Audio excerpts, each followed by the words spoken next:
Hi, YouTube. I hope you're doing good. I am. I just decided to start cleaning out a pantry I have that has some like very old rice there and some sausages that Doug eats that were getting freezer burned and make the kitties a batch of food like that. And now I'm kitty cooking.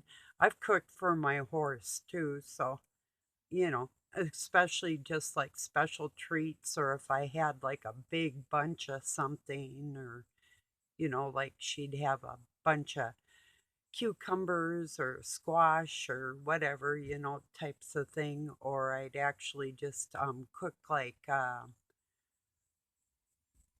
rice and put like fruit in there for her, or I'd make it with greens in it like spinach, or because when she was getting older, that was like a super treat for her, whatever um, nutrients I thought she needed that day, I'd go with that always. So, yeah, I do miss her. I honestly do, but, you know, what do you do? Oh, yeah, government's talking about shutting down by. We never wanted you anyway. I'm a product of what this government made me, part English right into the Native American and everything in between. You suck. Go away. We don't want you anymore. you know, we can govern ourselves, morons, you know, and our community can raise funds within a state to do like infrastructures and police department, fire, and have our own privately run hospitals and doctors and people that trade with each other in life. And it would work because we're human. We can figure things out. you know, Works like that. God guides us. So, it's like the thing you're driving along and you see a vegetable stand and you were just thinking about having a salad for supper, and everything you could want is like right there. That type of feeling. That's how God provides. So it's true. Yeah. So, and then I'm going to put some powdered milk I have in there with so it'll be meat and rice and dairy for them. So, yeah, a lot of protein and fiber that they need too. So, and it's an enriched long grain rice, so it's actually pretty good for them mixed with stuff. So, yeah, I just burnt myself. Oh, ah, yeah. Anyway, cannot count the times I've done that. Ooh, one time, long time ago, I was cutting a squash and I went like that, and the knife went up into the middle of my hand. Whoa. And I've been spiked with a 16 penny in my foot, jumped on a board when I was a kid. That was wicked getting that thing off. It really was. And it was rusty and I needed a tetanus shot. But yeah, I've done all kinds of things like that to every part of me.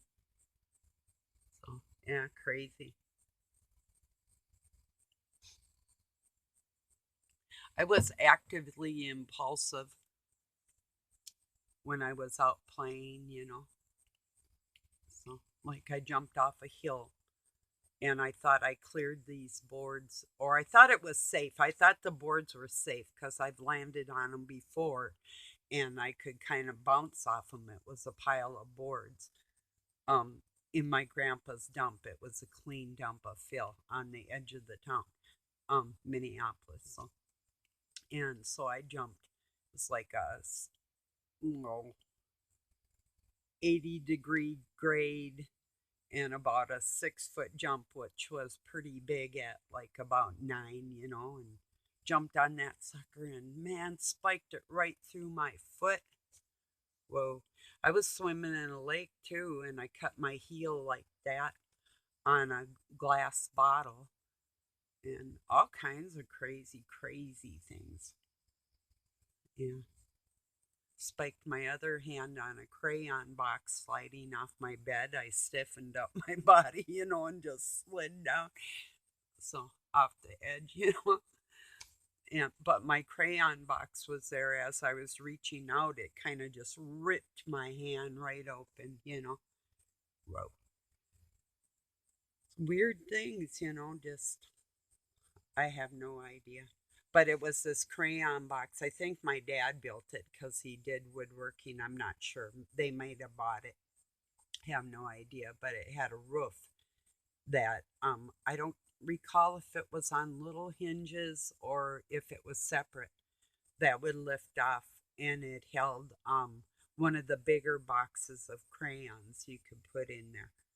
And then when they get like icky, you just dump the whole thing in there and can use the top to kind of separate them. And it was pretty cool way to keep crayons organized for a kid. But I almost died with that thing.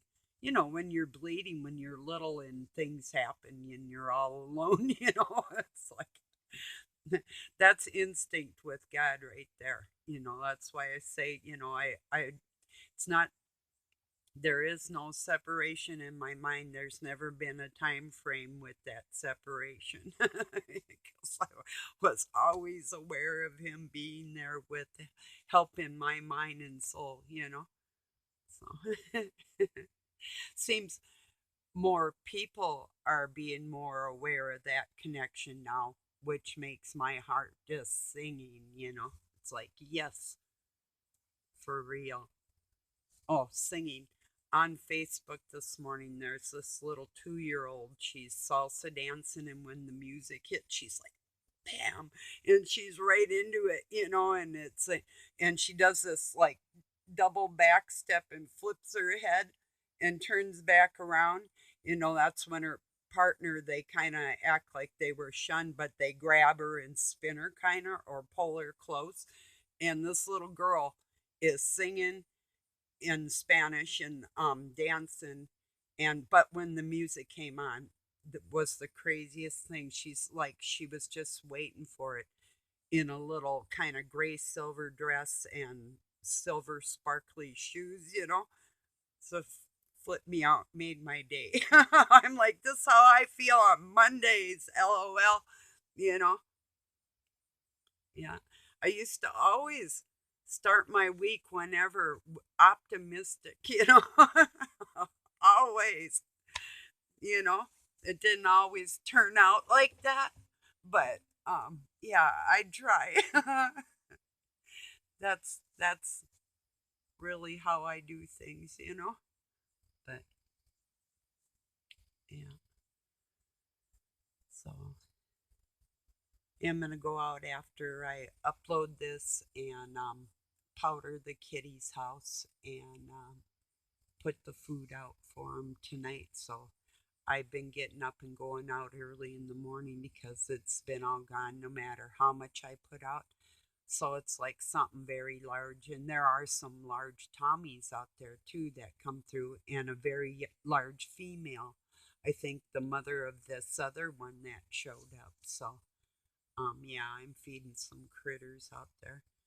I might ask for donations locally. Maybe somebody there is one pet shop here I know that do take in strays and try and rehome them. So, and I almost petted a baby the other day, and I picked one up, the same one that bit me. I was petting her this morning while she was drinking milk with her mom, and um I call her Hockey Puck now instead of White Fang, like Don Wrinkles used to call people hockey pucks instead of bad names. But and then I was just gonna call her Puck, but she's still White Fang. But I picked her up and had her by her tummy, and she sort of slipped out a couple times. Then I got her up, and just her little back paw, she almost was clawing me, but not really, as she jumped out. It's like, you little shit. What it is we really scared each other. And now she's making me mine, but she's actually a mama's girl. And um, she knows Nellie's more my cat, and the mama didn't want all the babies near me out of that kind of jealousy.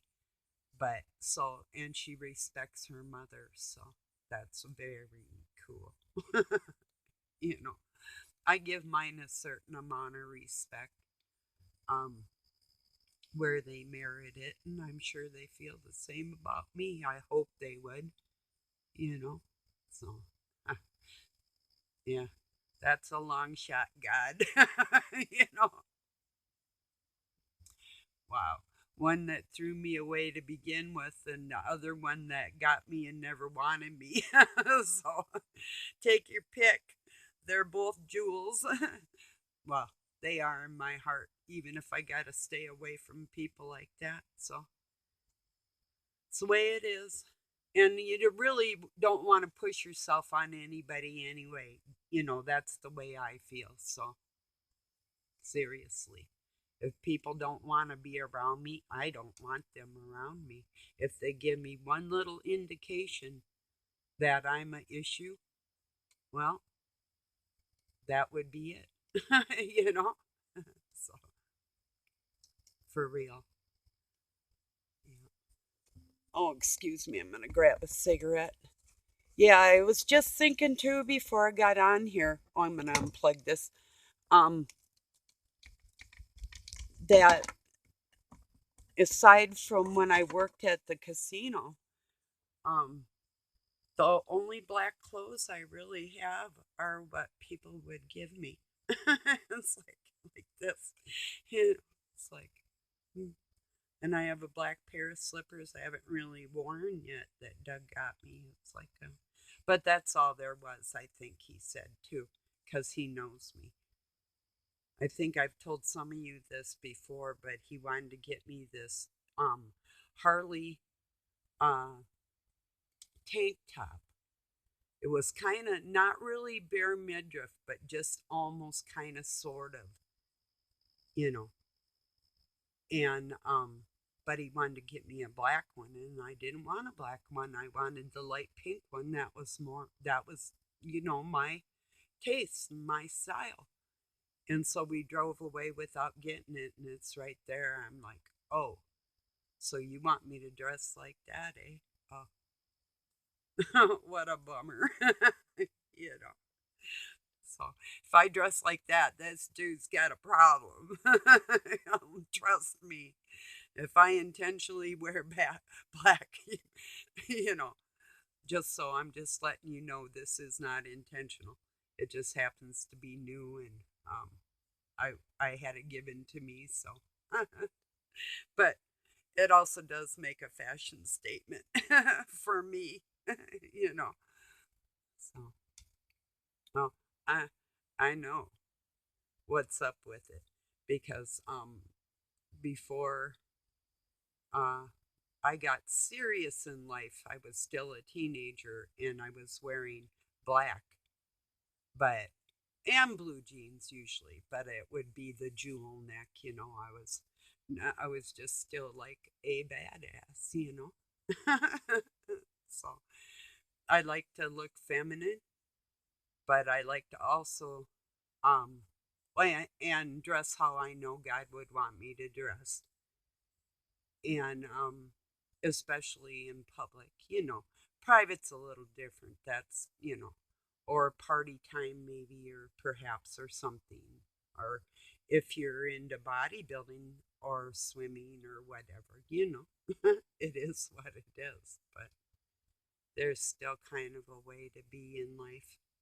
That's my opinion, and I'm sticking to it. so you can dress cute in good taste, you know, and attract the type of person that would think you dressed cute in good taste, you know. And there's some cute things that can be worn, but I don't know. People, and yeah, people are all different. But still, they know in their hearts, you know. I'm just here as a reminder, that's the way that is. Somebody's got to do it. Wouldn't be doing my job if I didn't do it right. And that's what moms do. That's what females that know things that can make other women aware of the same thing. Maybe one time a word here or there gets through to that person, like people have gotten through to me in my life. It just takes one person or one word or one time or one video. So, yeah. And that's the important part, you know. Also saying hi to everybody that feels like you're in the same boat. The ones that know we weren't given any oars, but we're always going to be afloat. We'll be safe. That boat, you know. And it's kind of a hard thing to be out on the sea without any oars. Oh, I've been there. It's not a pretty sight, you know. Pretty difficult, this life, you know. So, well, I'm going to let it go at that. I just wanted to make people aware that really we can make it as human beings without this so called new world, whatever. God made this planet for his children, and the people that are going to expire and come together as one soul can't escape that. That's their problem, that they have to come up through again until they do it the right way. And the right way is not hurting other people at all. It's not allowed. So, that's the way it is, and I'm sticking to it. So they're the ones in prison. They're the ones can't escape. They're the ones that are trying everything to manipulate the people that know they can't escape. And it doesn't matter what they do because this is their last chance for probably trillions and trillions of years. They might get an opportunity to talk to a human. That's what they're doing themselves. So, I don't even wish them luck. These monsters are hideous and they've been doing it for millions of years. So it's not something that I don't have sympathy for the devil, you know. So that's not happening. There's a certain amount of people that are within this situation that are God's people, and those are the important ones, and everybody else is on the equation of the satanic, and that's who they are. And I'm just leaving it at that. That's the way it is. Um, they're the ones that hurt people, so um, that's not a judgment call. That's a fact, and that's what's going to end for them. Like I say, they can't hide. There's nothing they can do to get out of this. They can run their CERN machines and they can use their electronics and their sounds and their smells and everything they do to try and annihilate God's people, but they cannot annihilate the spirit within us. It's their flesh that will suffer. We ascend, they don't. So leave them with their filth. And when God's sick of them, that's the true fire. That is fire. So, and by then, there will be no human on the planet, not in all reality. So, all that, and then see, if you really believe that there's a home built for you in the future, believe that? All the many, many, many times you've been saved and helped, or somebody said a word that you needed, or when just what you needed. If you've ever been in desperation like that, and then you know that the Spirit worked through somebody to help you, then you know that you have a home in the future and God's got his arms around you, you know? So we all know that does happen and that's true. So don't have no worries in these times like that or anything, and stay strong in your faith. You know, that's the biggest thing in the world. Just always remember who helped you when you needed it. That is the true spirit of the Father you will meet. So, okay, everybody, peace and love from Pine City, Minnesota, USA. Thank you for joining me, and I'll talk to you soon. Peace.